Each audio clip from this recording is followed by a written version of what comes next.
Area 51 एक ऐसा नाम जो सुनते ही दिमाग में एलियन, कॉन्स्पिरेसी थ्योरीज और न जाने क्या क्या आने लगता है। ये एक ऐसी जगह है जिसके वजूद को सरकार ने दशकों तक माना ही नहीं।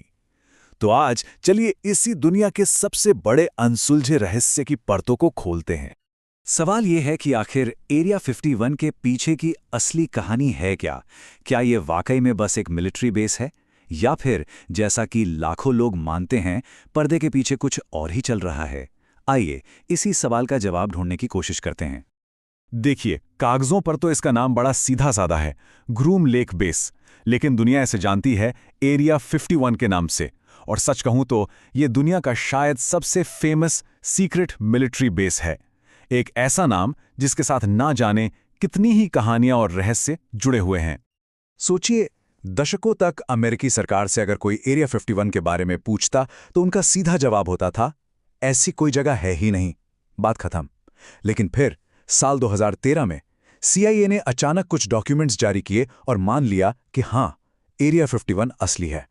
पर वो ये बताना शायद भूल गए कि आखिर वहां होता क्या है। तो यहीं से एरिया 51 की कहानी के दो पहलू सामने आते हैं। एक तरफ है सरकार की ऑफिशियल स्टोरी और दूसरी तरफ है एलियन से जुड़ी वो अनगिनत कहानियां। तो देखिए, सरकार का कहना है कि ये जगह एडवांस्ड एयरक्राफ्ट और जासूसी टेक्नोलॉजी को टेस्ट करने के लिए थे। मतलब U-2 स्पाई प्लेन और SR-71 ब्लैकबर्ड जैसे विमान यहां बनाए और उड़ाए जाते थे। ठीक है, पर दूसरी तरफ 1950 के दशक से ही वहां के लोग आसमान में अजीबोगरीब रोशनियां और ऐसी उड़ने वाली चीजें देखने का दावा करते आए हैं जो मतलब फिजिक्स के सारे नियम तोड़ती हुई लगती थीं। तो सच कौन बोल रहा है? एरिया 51 और एलियंस की इन तमाम कहानियों की जड़ें अगर कहीं हैं तो वो जाती हैं साल 1947 की एक घटना पर। एक ऐसी घटना जिसने मॉडर्न UFO कॉन्स्पिरेसीज को जन्म दिया। हम बात कर रहे हैं रोजवेल इंसिडेंट की।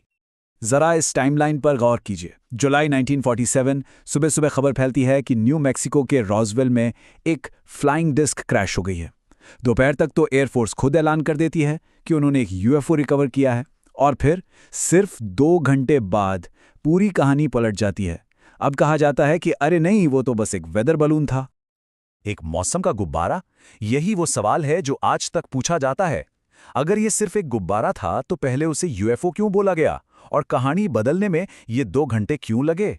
यहीं से ये थ्योरी निकलती है कि उस दिन जो असली मलबा मिला था और शायद कुछ एलियन बॉडीज भी, उन्हें चुपचाप जांच के लिए कहीं और नहीं बल्कि एरिया 51 ही भेजा गया था। फिर कहानी कई साल शांत रहती है और फिर आता है साल 1989। एक आदमी टीवी पर आता है और ऐसे दावे करता है जो एरिया 51 की पूरी मिस्ट्री को हमेशा के लिए बदल देते हैं। इस शख्स का नाम था बॉब लजार। लजार ने दुनिया को बताया, मैंने एरिया 51 के एक सीक्रेट हिस्से S4 में 9 एलियन स्पेसक्राफ्ट पर काम किया है। सोचिए, ये कितना बड़ा दावा था।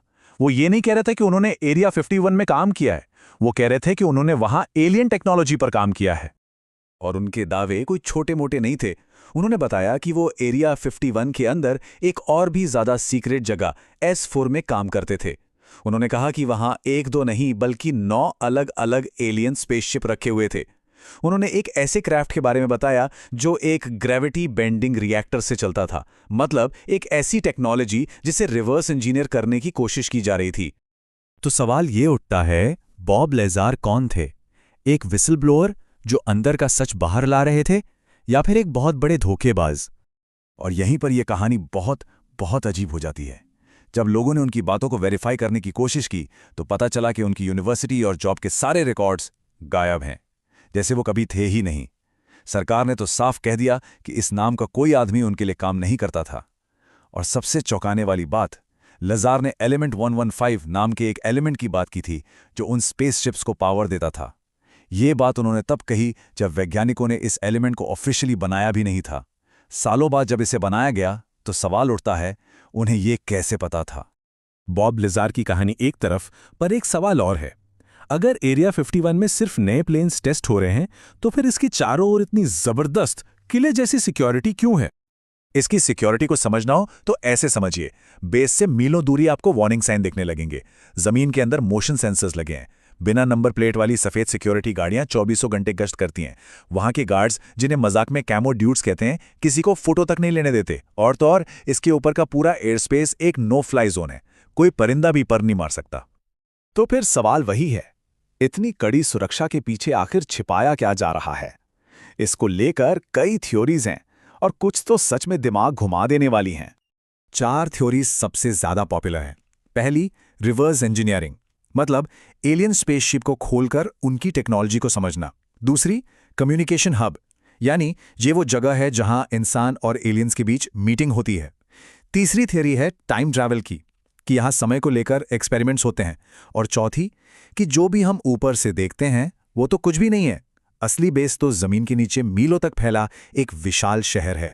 ये रहस्य इतना गहरा है कि 2019 में ये पॉप कल्चर का एक बहुत बड़ा हिस्सा बन गया। सब कुछ एक फेसबुक इवेंट से शुरू हुआ जो मजाक मजाक में बनाया गया था। Storm area 51। जी हाँ, storm area 51, they can't stop all of us. और इस पे गोइंग क्लिक करने वालों की तादाद जानते हैं कितनी थी? 20 लाख। भले ही एक मजाक था, पर यह दिखाता है कि लोग सच जानने के लिए कितने बेचैन हैं। खैर, असल में तो लाखों लोग वहां नहीं गए। नतीजा ये हुआ कि कुछ लोग रेगिस्तान में नारुतो रन करते हुए दिखे। मजाक अपनी जगह है, लेकिन इस इवेंट ने एक बात साफ कर दी कि पब्लिक अब जवाब चाहती है। सरकार तो कुछ नहीं बताती, पर आज के दौर में सैटेलाइट की आंखों से कुछ छिपाना मुश्किल है। हाल की सैटेलाइट इमेजेस से पता चलता है कि वहां कुछ बड़ा चल रहा है। नए और पहले से भी लंबे रनवे बन रहे हैं।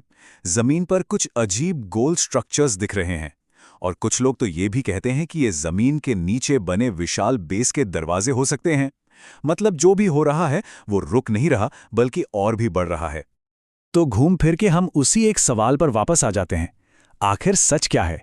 क्या एरिया 51 में बस कुछ एडवांस्ड हथियार बन रहे हैं, या फिर क्या ये एक सरकारी कवर अप है जो दशकों से चल रहा है, एक ऐसा सच जो शायद इस दुनिया का है ही नहीं?